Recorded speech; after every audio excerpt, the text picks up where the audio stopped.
Here we go. Welcome to the podcast. This is Brennan Tassif is your ex-drinking buddy. My name is Brennan Tassif, and this is the inaugural podcast. So what I wanted to do with this first one was just kind of go over how I came up with this idea, what this podcast is going to be about, kind of what we're going to talk about here. So the idea came to me like 10 years ago when I first started listening to podcasts. And the whole idea was that podcasts were just coming out. I was in college and I started listening to shows like The After Disaster and The Film Vault and Bill Burr's podcast, and then Bill Simmons' old podcast through ESPN, The BS Report. And I really enjoyed them. So I thought to myself at the time, this is back in like 2010, I should start a podcast. I had been doing comedy for a year, and I was like, oh, that's such a good idea. But like most people, I was full of shit and just kept saying I was going to do it and never got around to it. The title's actually been the same since then. The whole idea was that I was going to sit around with my buddy from college. We were just going to get drunk and just talk like we did all the time without recording it. And we just figured, oh, well, we'll record it. And then, boom, we got ourselves a podcast. We did a couple episodes, never put them up. Back then, trying to get a website and an RSS feed was a lot harder than is now. And it wasn't even that hard back then. And it just never became of anything. And here we are now, and it's 10 years later, and I decided to actually get off my butt and give it a go. It wasn't all me deciding to do this. I have some friends, during the quarantine, for reference, we're in month 6 of the coronavirus quarantine, and I have some friends that I met through a Zoom call that we started to do every Friday. And they literally thought about starting a podcast and did it. And that's when I kind of realized, like, oh, it's just that easy. So I finally got off my butt and decided to do it. So here we are.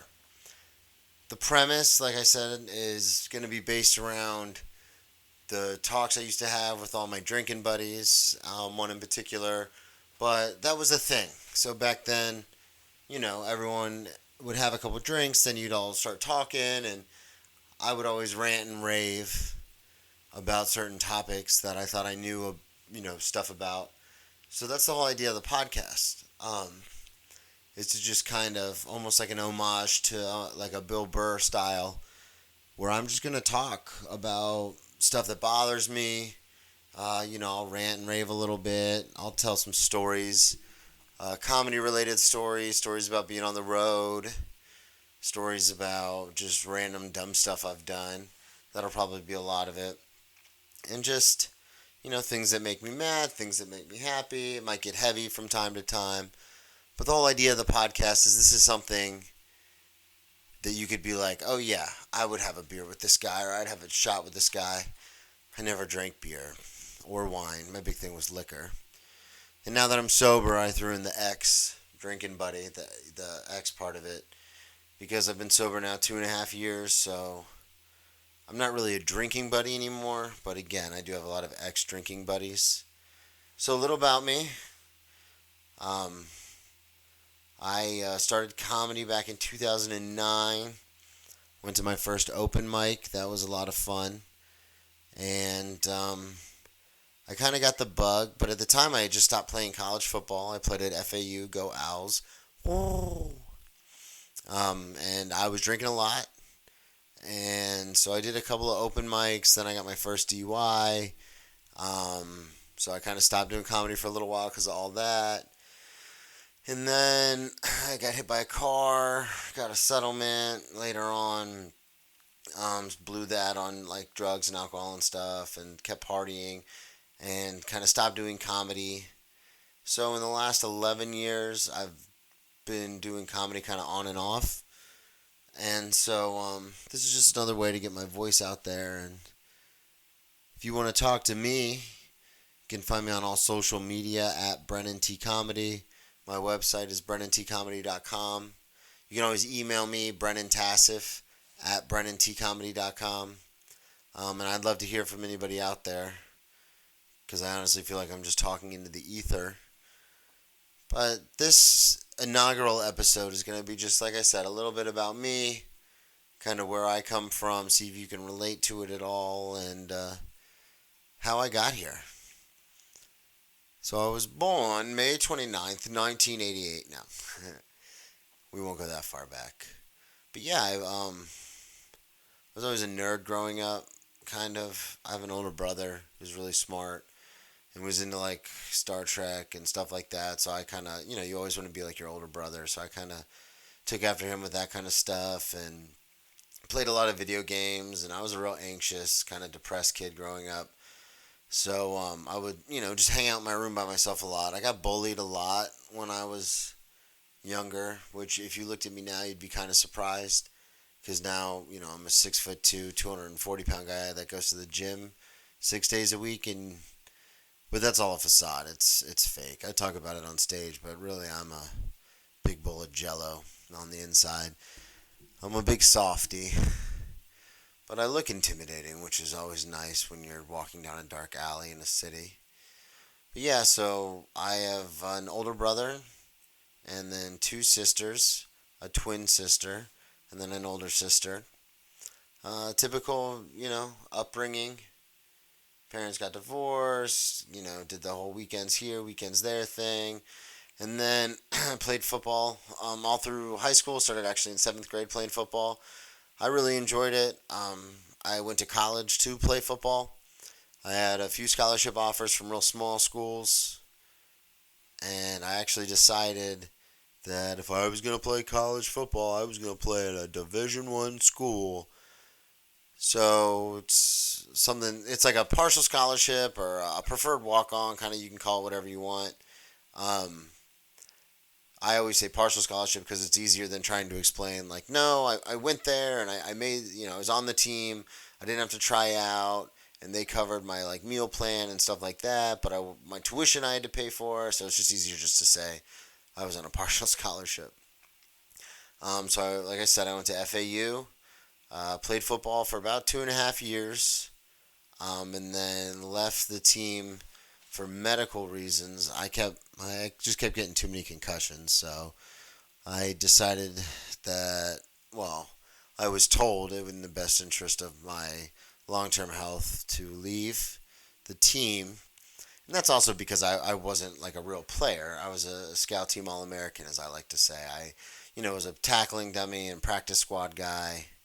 But I still worked really hard, and I was at practice, 2 times a day, 6 days a week, and did film study and was in the gym.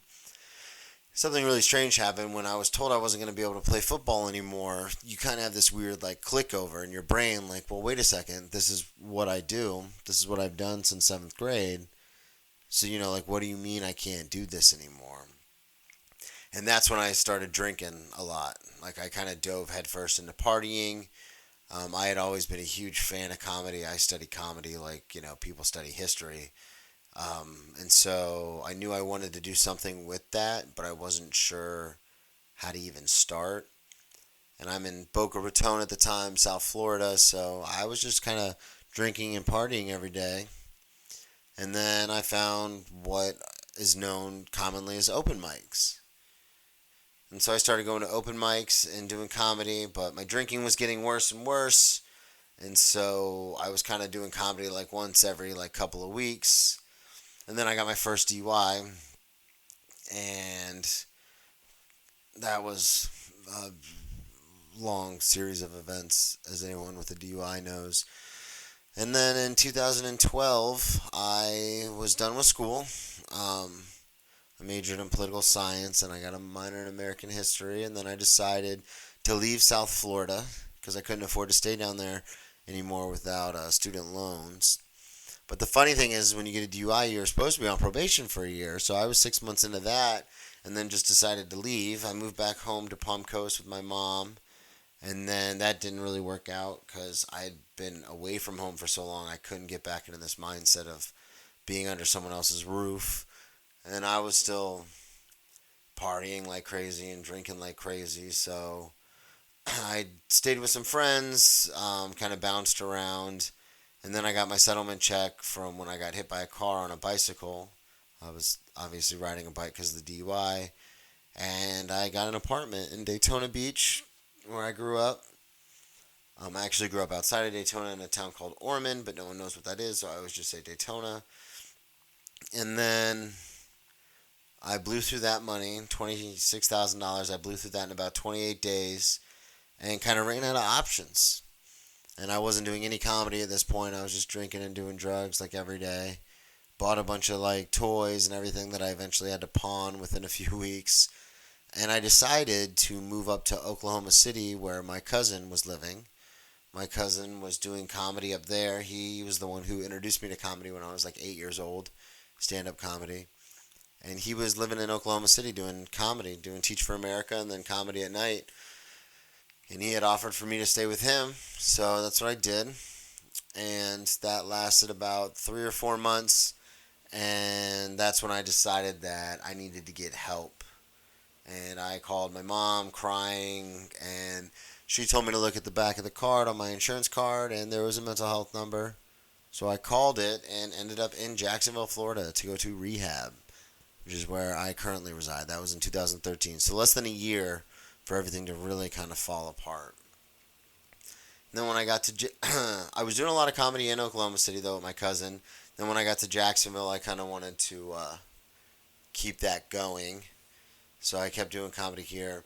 Now, when I say I was doing comedy in Oklahoma City with my cousin, I mean I was wasted like every show. And I would get on stage and I would do like an Arnold impression and then like a really bad Christopher Walken impression.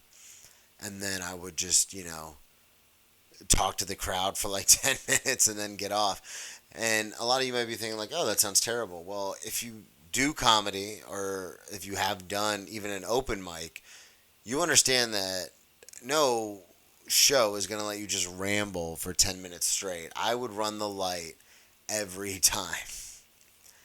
And they hated me. My cousin loved me, but a lot of the other comics were like, yeah, he's a sweet guy, but he's kind of a fucking moron. And that was the worst.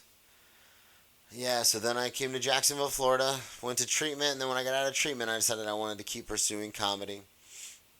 So I did that. I was doing shows more regularly. I was living in a halfway house after treatment, and I was doing shows more regularly. I met a girl, fell in love, that whole thing, and then fell off the wagon, and it took me a long time to get back on the wagon. Mind you, I went to rehab in 2013. It is now 2020, and I only have 2.5 years sober, so that'll tell you something. Which is another thing I'll probably talk about a lot on this podcast, because one of the things about ranting and raving is it's better than alternatives to certain situations. So, if you hear me talk about being sober or sobriety or anything, don't let that turn you off to the podcast. That's just my journey. That's just what I'm doing. I don't want anybody to be like, oh, screw this guy. He thinks he's better than everybody. I mean, I am better than a lot of people, but don't let that turn you off from the show. I'm kidding. I'm a real self-deprecating piece of garbage, which we'll all come to know and love each other. That's just how this kind of stuff works. But yeah, so then finally 30th birthday, got rushed to the ER again for alcohol poisoning. Third time that has happened to me in my life. So two DUIs, about 12 seizures, and 3 trips to the ER for alcohol poisoning. And I finally then was like, yeah, maybe I should probably give this whole sobriety thing a real shot. And I did. And, haven't had a drink since, which is good, but I still like talking. And I still like getting angry about stuff. And I'm the kind of guy that, like at work, if something weird happens, I feel like I have to go up and tell everybody, which is really annoying, I'm sure, for a lot of people. But I don't know. I feel like Jerry Maguire So if you've ever seen Jerry Maguire in the opening of that movie, he there's that whole scene where he's in the hotel room and he's like, break down, break through. And that's kind of how I feel a lot of the time. He has that really good line, I had so much to say and no one to listen. And that's kind of how I live my life, which is why I love doing comedy. A lot of people don't find my same sensibilities when it comes to humor. I find myself playing to the back of the room a lot, playing to the comics and stuff, just because they understand a lot more kind of the hardships in life. Normally comedians are very dark and sinister folks.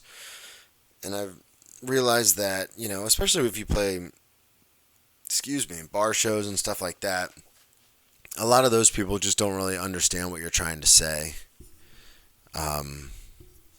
When you're trying to talk about life and struggles and things like that. And I try to make everything funny. I try to do it in a funny way. And I think some of my stuff's hilarious, but I've noticed more and more, especially when I do those bar shows and stuff like that, where people are just kind of like, no, we're good. Like, we don't think that's very funny. Which really sucks because, like I said, with my sensibilities, I think a lot of that stuff is pretty funny.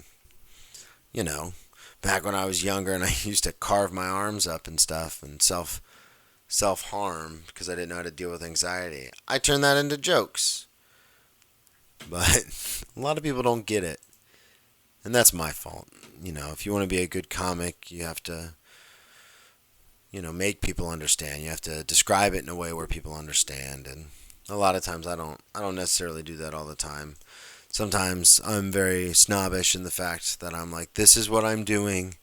And if you don't like it, then you just don't get it. Which is not how to become a big touring comedian. I can tell you that much for damn sure. Like I said, we'll do a lot of different stuff on this show. I'm interested to hear from everybody. So if you want to email me, Brennan Tassif at BrennanTComedy.com. I'll have that in the description also for the show when I post it. I'm going to try and do this through Squarespace. We'll see what happens. This is not a plug for Squarespace because I don't know if it's going to work or not yet, but I've been using them for my websites and all that kind of stuff. So we're going to see what happens. Only had one visit to my website today. That's cool. I did start another podcast. You will hear me talk about, like I said, politics. I'll talk about comedy on here. I'll have friends on, and I'll get them wasted. We'll truly make it like a drinking buddy podcast. But for the most part, I'll just kind of, like I said, rant and rave about certain things that happen, certain things that frustrate me. Like the other day, so I work in the restaurant industry now because I'm not a nationally headlining comedian. So I work in restaurants now to kind of supplement my income.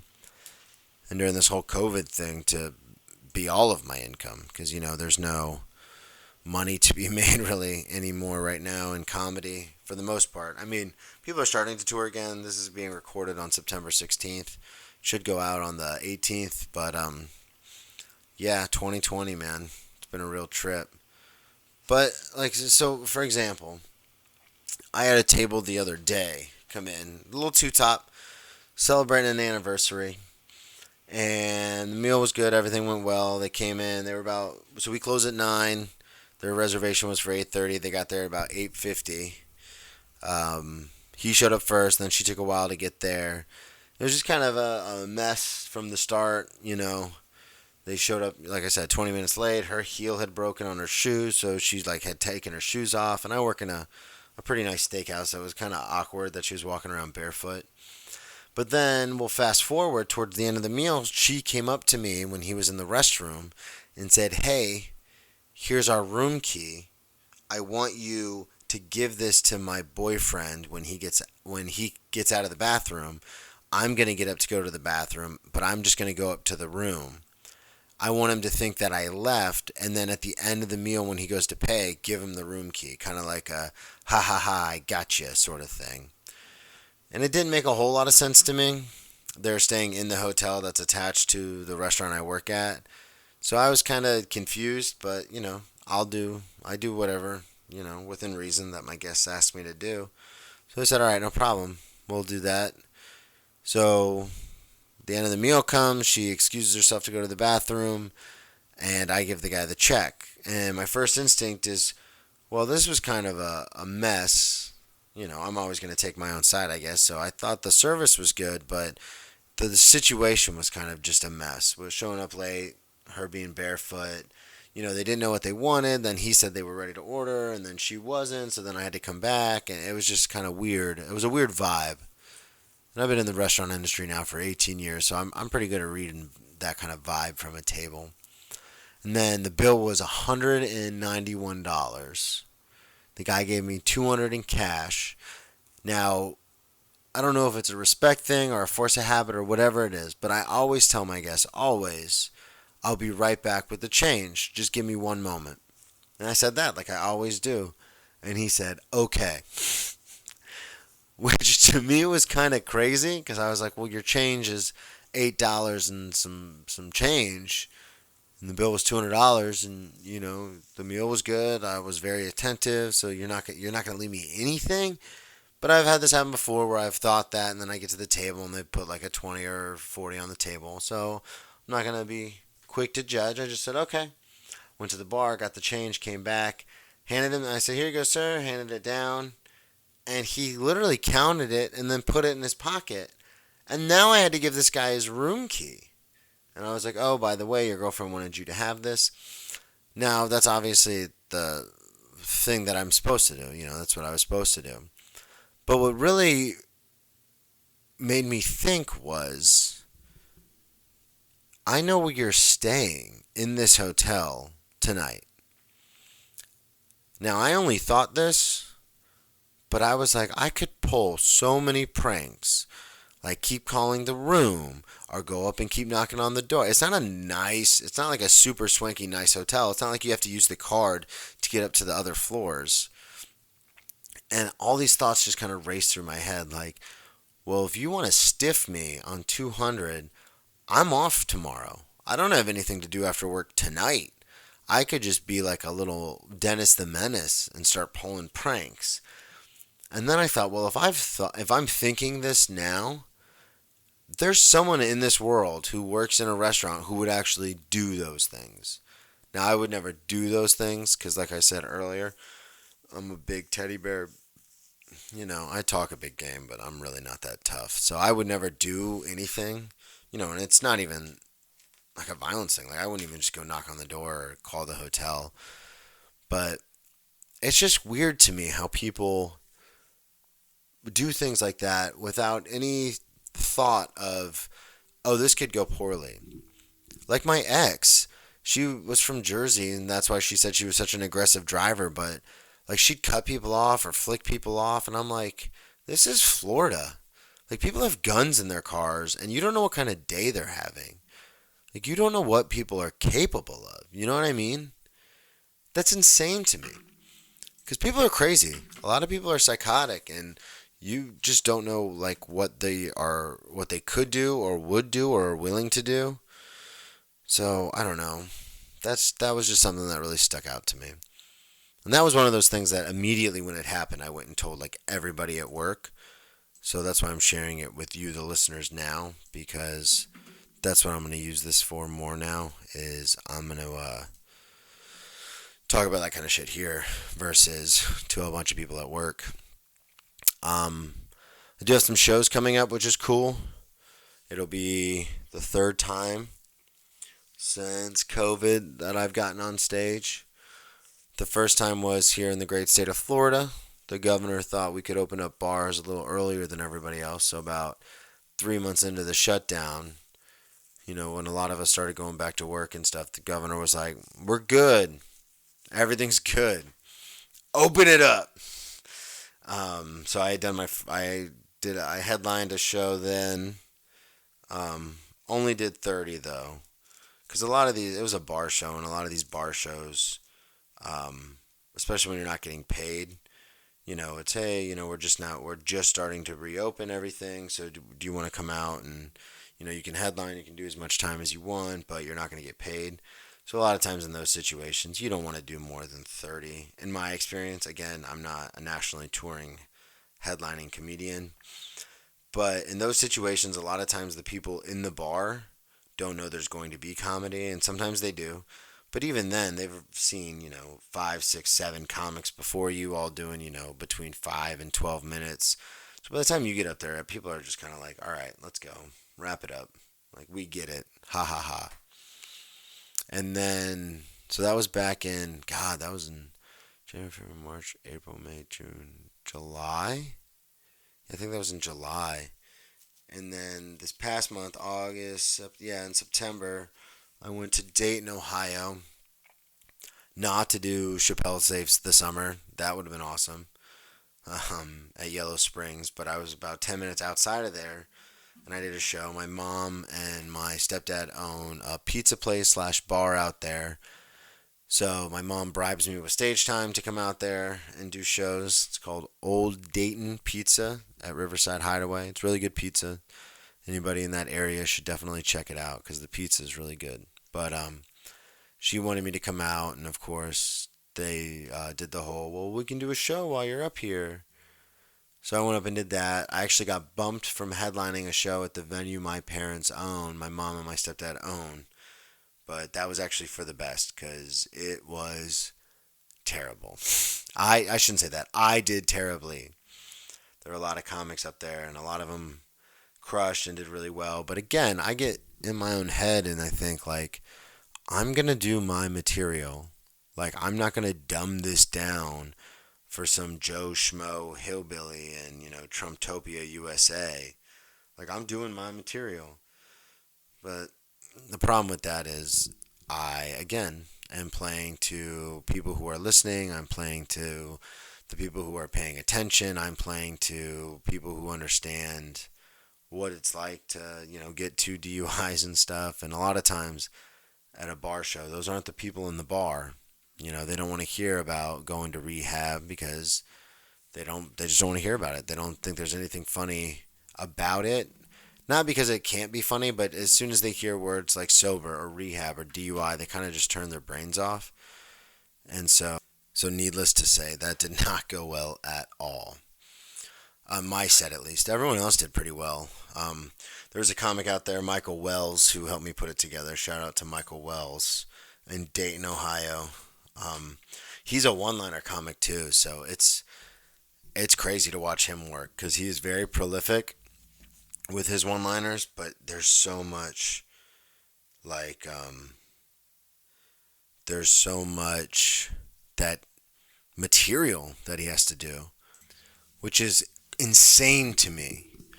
Because I tell stories, and almost everything in my act now is true or based on mostly truths. There's very little, like, sometimes a story will happen and I'll kind of move, like, everything has happened, but I'll kind of move situations around or dates around or the time around, you know what I mean, to kind of punch it up, make it seem quicker or funnier. But it's all based in truth. Almost all my stories are 100% true. Some of them, like I said, I fiddle with. And then sometimes there's situations that happen, and I'm like, oh, well, this won't be relatable for anybody. So you tweak a couple of things, and then, you replace words like comedian with ex-girlfriend. And then all of a sudden it's like, oh, now everyone can relate because maybe not everyone is as obsessed with comedy as I am, but everyone has an ex that they've, Instagram stalked before. So, but it's easier for me to do stories because that's how my brain works. I'm a storyteller, whether it's on stage or off stage, which gets me into trouble a lot of the time because people don't care a lot of the time, which is something I've been struggling with the whole time I've been doing comedy is trying to make people care. Because again, these things happen to me, so they mean a lot more to me.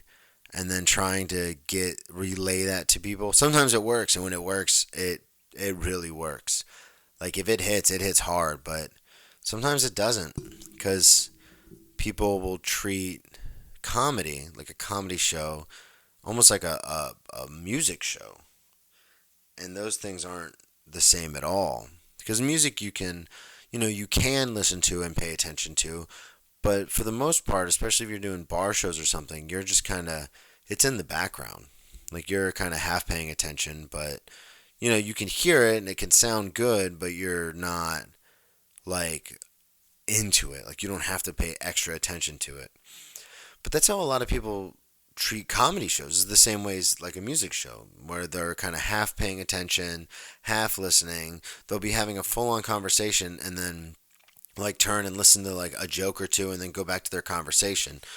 So that works with a lot of comedians who tell, really well crafted jokes. Or if you're doing shows in actual comedy clubs where people are there to see comedy, a lot of the time they'll pay a lot more attention. But what I've noticed is doing these bar shows and coffee shop shows and open mics and stuff, even, back when I first started in South Florida, is that those kind of shows, people a lot of the time don't pay attention. I always call it ambush comedy. It's like, surprise, we're going to be doing comedy tonight. And a lot of times people don't want to hear it. It's not that they don't want to, it's just that they don't you don't get it. Imagine going out to dinner, then all of a sudden someone's like, hey, we're going to wail on these drums for the next hour. You didn't want that. You didn't sign up for that. So that's a really weird kind of thing to throw onto people because, they're not expecting it. So, but let me tell you, in that show in Dayton, the dick jokes and the sex jokes, played gangbusters. I got to see my 90-year-old grandmother. Well, she got to see me do comedy, so that was an added incentive. But it didn't help at all. It was still terrible. Got to see my older brother though. He came out. He loved it, which is really a positive sign because that's kind of what my demographic is. My brother went to Cornell for his PhD and University of Florida for his undergraduate. So my brother's really, really smart. And it was kind of one of those things where it's like, okay, if the guy in between the ages of, 29 and 45 who's really intelligent is laughing, that's all I care about. Because the rest of these people aren't my demographic. But again, real comedians, great comedians, even good comedians can kind of read a room and be like, no, we'll make everybody laugh. No problem. And I probably, could have done a halfway decent job of that. Not saying I'm a great comedian in any stretch, but I just didn't want to do that. Like, I don't talk about sex on stage at all, which is almost to a detriment because I've got some stories. I just don't ever want to talk about that kind of stuff. Football's back, which is good. I just got back from dinner and I was sitting at the bar and I had to put my headphones in because there was this whole conversation that the bartender was having with one of the bar regulars, I guess. He was calling him by his first name, so I assume he's a regular. And they were having this whole thing where, obviously sports are on in the background. And it's just a replay of the Tampa Bay Saints game. And the older guy, the patron, was like, hey, what the hell you think about this whole kneeling thing? You watching any of this football? I'm not watching football no more. Hell no. They can keep it. They can have it. Like, I don't want to watch football no more with all this kneeling bullshit. The bartender was like, I hear you, man. I hear you. I don't watch the first 5 minutes because of that stuff. And all I could think was, like, this is insanity. Only because the whole point that the guy was trying to make was, it's about disrespecting the flag and the soldiers and stuff. And my whole issue with that is that's, you can't. And I don't have any background in the service, but my opinion was that from someone who studied history and political science was that you can't say you have the right to protest, but only if it's something we want you to protest. When you fight for the freedom to protest or the freedom of speech, it's for everything. Whether you like it or not, like, it's the freedom to do that. So I kind of just put my headphones in and was like, I'm just going to ignore this conversation. Because, again, nobody gives a shit what I have to say about it. And also, I just wanted to eat dinner. But it's just so weird to me when people get so up in arms about that kind of stuff. Because it's like, wait a second, that goes against, isn't that why? Isn't that the rights you're talking about? Isn't that the what they're doing? Isn't that emphasizing the right that you're talking? Like, isn't it like, aren't we talking about the same thing here? but I guess not. And I understand why people get flustered. I mean, my grandfather was an original Green Beret, so I can understand where people, get real, antsy about the flag and service and stuff like that. But anyway, this show will not be about politics for the most part. I'll probably rant about a few things, but it's not going to be centered around politics. I want to keep it fun. I said, like I said, it's going to be a kind of a ranting, raving podcast. Um, so we'll see what happens. I was watching The Town earlier. That was on TNT. God, what a fucking good movie that is, right? The Town, dude. Dude. Coming straight out of Boston, bro. When I was in rehab, there was a guy there from fucking New Bedford, dude. And so him and I would talk like this the whole time, and we convinced the entire staff that we were cousins and that we went there together. And it was a great, great move, dude. But I'm not really from Boston. Pretty good. I used to be really good at impressions, but I kind of stopped doing them because the problem with doing impressions is that then you become that person who always does impressions. So like now when I go home for the holidays, my dad is always like, do the De Niro. That's not even a voice. That's just a face that you make. We've all seen Paul Rudd do it. These shows, but I used to do Ace Ventura a lot.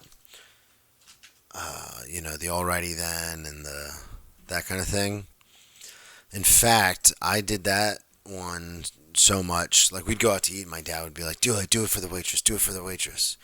And I would be like, they're servers, Dad. Have a little respect. No, so I would do it, and then I would always act like I didn't want to, but then I'd do it, and everyone would kind of like smile, and I was like, yes. I don't know if you've ever done that. Had kind of a talent that you were like, no, I don't do that, and then when you finally do it for someone, you're like, yeah, I do it. I love attention, that's for damn sure, obviously. Look at what we're doing here. Recording a podcast. I was actually looking for someone online because I remember, God, what was I in, like fourth grade, third or fourth grade? I was calling this guy who's like kind of a friend, kind of not, like almost like an acquaintance from school, middle school. Or no, God, that was elementary school. So it must have been middle school. It must have been sixth grade. And I would call his house, and if he wouldn't pick up, I would just do an Ace Ventura impression on their answering. This is back when there was answering machines, and they actually had like a tape in there, so it only would record so long. And I would do all sorts of impressions on his answering machine. And when I say also, I would like always do this. It happened one time, but his mom got so mad, and him and I weren't even that close. Like we were more acquaintances than we were friends. So that was super awkward, and that's something I still think about to this day. Over 20 years later, I still think about that. Does it happen to anybody else? Does anybody else have that thing? I know Kyle Kinane, a very great, awesome, super funny comedian, talks about that, the whole idea of repressed thoughts, repressed memories. He has a bit about it, so I won't I won't try and do his bit in my own words. I'm not going to try and do that, but I don't have that. Like, all my memories are front and center. I constantly think about some of the stuff that I've done. And it's not even like terrible things. Like, I've done terrible things, don't get me wrong. There's a reason why I go to AA meetings, but like, there's just certain things that I remember one time. I was in middle school, and no, this was middle school, and I remember I had gotten into aggressive inline skating, and that's when this movie Brink came out from the Disney Channel. Shouts out to the movie Brink. That was a good skate movie. But they kept doing this thing called an Indo 540, an Indy 540. It's an inverted 540. So you just spin around 540 degrees, but you're inverted, so you're upside down when you do it. And I remember hearing that term in the movie. So then I went up to a guy I knew named Braxton Martin. He won't mind me putting him out there because he's an artist. Follow him on social media. It's at Braxton Creates. He's a really good artist, taxidermy art kind of thing. But I remember telling him, "Yeah, man, I went to the skate park and I tried an Indy 180," thinking like, "Oh, an inverted 180, like that's a thing." Well, let me tell you, it's not a thing, and that is something that has haunted me to this day. Thinking back on that, I'd love to know if any of you people listening to this dribble have those kind of memories. I don't want to hear anything gross. I mean, if it's gross, I don't care. I don't want to hear anything like hostile. I'll show you hostile.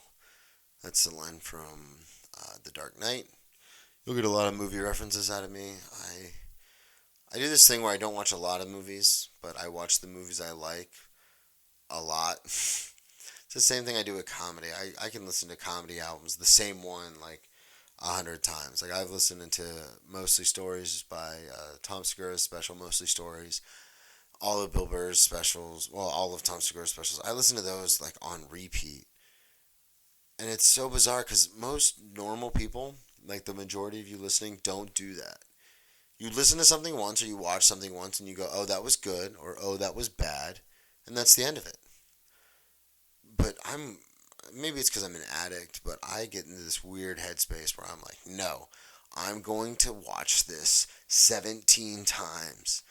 And then I'm going to quote it, and then I'll go back in a few months and I'll watch it all over again. I did that with Burn Notice. The Jeffrey Donovan vehicle, Burn Notice. It was a show on USA, and everyone knows the Aziz Ansari joke where he goes, "You see billboards for shows like Burn Notice. Who watches Burn Notice? Harrison watches Burn Notice." Everyone knows that joke, but I really did like that show, Burn Notice. And I watched it. It came out when I was in college. Well, it actually came out before that, but I started watching it when I was in college. And this is back before, like, you could just on demand things. Like, this is before streaming and all that. So I think we had LimeWire in our dorm room at the time, and my buddy, my roommate, my longtime college roommate, Sean Michael Murphy, turned me on to it. And so we were trying to download as many episodes as we could through like LimeWire, I think at the time. Um, and we would watch that show. And then when I got older, I started watching like the new seasons, and I started buying the DVD seasons. That's how old I am. And I've seen that show. And then it came out on Netflix, and I rewatched it again. I don't know what's wrong with it. It's not even like I rewatched that entire series at least 3 or 4 times in my adult life. And every time I do, I'm always like, it's not that good. But then there are certain scenes where I'm like, oh, that was awesome. It's the same thing with Hook. I watch Hook at least twice a year since I was like 10 years old. And I mean, I love it. I think it's an awesome movie. But when I talk to people about it, they're like, yeah, I think I saw it when I was a kid because it came out in like 93. Starship Troopers is another one. God, I love Starship Troopers. That's a good movie. Anybody who says otherwise doesn't know movies. I'm just kidding. You cannot like it. But I think Paul Verhoeven did a really good job with that. And if you read this, read in between the lines, like the subtext of it versus the campiness, kind of like 90210E on the surface. But if you dig a little deeper, I did a whole breakdown of Starship Troopers for a political film and fiction class and got a B plus on it. My professor was like, "There's no way you could pull this off," and I was like, "Watch me," and I did. But that's because there are certain scenes in that movie that talk about, martial law and uh, the military taking control over the political scientists who almost destroyed the world with their bureaucracies and all this kind of stuff. And it's just, God, that's such a good movie. Anyway, just wanted you guys to get to know me a little bit on this inaugural episode. Like I said, it's the first one. They're not going to be like this all the time. It's definitely not going to be a lot of this me just mumbling, telling stories and stuff. I'll have a layout for the ones coming up. Not really like a set layout like my sports podcast where we've got an outline that we always stick to, but like I'll have ideas of things to talk about coming up. And like I said, this is almost like an homage to Bill Burr. what he does. And it's funny because I have these conversations in my car all the time by myself. So I don't think it's going to be that difficult to do it as a podcast. I might, right now you're hearing me recording from my makeshift podcast studio. It's the little office I have in our house. So this is where like my Xbox is and my monitors and my laptop and my webcam and my actual mounted microphone. So I don't know how the quality is, but send me some feedback. Brennan Tassif at BrennanTComedy.com. But yeah, so I'll do it from here. I'll probably record it on my phone sometimes when I'm out and about. I do the best talking to myself in the car. That's for sure. My dad used to do, I mean, I'm sure he still does do that, but he used to talk to himself all the time in the car. And I remember when I was younger, it used to freak me out because I'd be like, what are you doing? Like, are you talking to yourself? And he's like, huh, what? Yeah, yeah, yeah. And then he just turned the radio up. But I do it all the time now. Like what I'm doing now on this podcast, having a full-blown conversation with myself. I do that constantly in the car. I don't know why. Maybe it's because I got so used to being by myself so much as a kid that I'm just used to just talking to myself. Anyway, that is the first episode of Brennan Tassif is Your Ex-Drinking Buddy. Follow me on all social media at Brennan T Comedy, or don't. Email me. Email into the show, or don't. Again, I don't really know what to expect from this. I'm going to keep doing it because I enjoy this kind of stuff. Like I said, I enjoy getting my voice out there and letting you all get to know me. But yeah, I'll probably talk a lot more like sports and stuff on here. Even though I do have a sports podcast, it's on the New Low Network. It's called Cheers from the Press Box. Check that out. You can find that streaming on all podcast sites. It's on Spotify. It's on Stitcher, which I didn't even know anybody still used Stitcher, but it's out there. iTunes, Google Podcasts, which is where this one's going to be too. So anyway, like I said, mail in, email me, let me know if you want me to rant or rave about anything. I'll get more passionate about certain topics coming up. Like I said, this one was just going to be an inaugural show, kind of get to know me, the host, get to know you, the listener. So just email in, and moving forward, I'll probably have friends on here, and we'll shoot the shit and do the whole drinking buddy thing. But for right now, this was just to get to know me a little. So hope you enjoyed it, and listen in next week. All right, y'all have a great rest of your week, and cheers.